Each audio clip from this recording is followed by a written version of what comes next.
खुलुमबाय गोजोन फुंबिलिनि बयनिसिमबो गिबियावनो आंनि नाजारि चेनेलाव नोंथांमोन बयखौबो बरायनानै लाग्रोनाय जाबाय। दिनै आं नोंथांमोननि थाखाय गोदान मोनसे भिडिअ लानानै फैबावबाय। आसा खालामो भिडिअखौ जोबजासे नायलांगोन। दिनैनि गिबि रादाबाव दं थांनाय 29 अक्ट'बराव केरेला खृष्टियान बिग्रा जायगायाव खेबसेयैनो थरब्रैनिफ्राय थरबा गिदिर IED बमा बेरनाय जाथायनि सोमोन्दै सुलुङाव खौरां मोननाय बादिब्ला बे बमाखौ जाग्रा आदार लाग्रा टिफिनाव दोनखोमानाय जादोंमोन।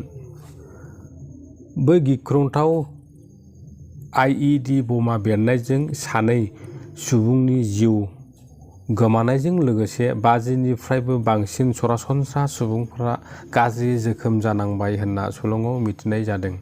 बेजों लोगोसेयैनो बै बमा बेरनाय जाथायजों सोमोन्दो थानाय सासे सुबुङा पुलिसनि आखायाव गावखौ सारेन्डार खालामफैबाय। सारेन्डार खालामफैनाय सुबुंनि मुङानो जाबाय डमिनिक मार्टिन।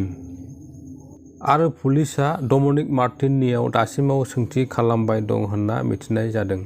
जाथायनि सोमोन्दै जेबो रोखा खौरां मोनथ'वाखैब्लाबो सुलुङाव मिथिनाय बादिब्ला हामास उदखारि आफादखौ हेफाजाब होग्राफोरनि आखाइ दं होनना सन्देह खालामनायखौबो मिथिनाय जादों। भारत हादराव थांनाय 29 अक्ट'बर खालि आन्ध्र प्रदेशनि विजयनगरमाव रेल जाब्रबथाया जादोंमोन आरो बे रेल जाब्रबथाया रेल सालायग्रानि गोरोन्थियावनो जाब्रबथाया जादों होनना सुलुङाव फोरमायदों।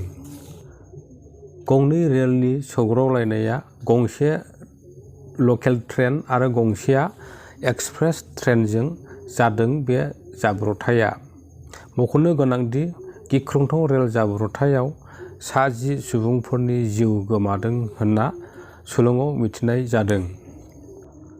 रेल बिफाननि मन्थ्रि आसमान बिष्णुआ रायजोनि गिबि मन्थ्रिजों जानबुंआव सावरायना रेल जाब्रबथायजों जिउ गोमानायफोरनो सासेयाव 2 लाख अनसुंथाइ होगोन आरो गोब्राब जोखोम जानानै फाहामथाय लाबाय थानायफोरनोबो अनसुंथाइ होगोन होनना फोसावदों रेल बिफाननि मन्थ्रि आसमानी बिष्णुआ। मैयानि दिनाव गोबां रायजोनि गोबां सुबुंफोरनि आखायाव थानाय मबाइल एबा जानबुंआव इमारजेन्सि एलार्ट SMS गाबफैनाय सोदोबखौ जों बयबो गिख्रंदोंमोन। बै इमारजेन्सि एलार्ट SMSनि सोदोबखौ लाना माबा जागोन नामा आरो बायदि बायदि सानना जों बयबो गिदोंमोन। नाथाय सुलुङाव मिथिनाय बादिब्ला बै इमारजेन्सि एलार्ट SMS सोदोबखौ गिनाङा होनना सुलुङाव मिथिनाय जादों।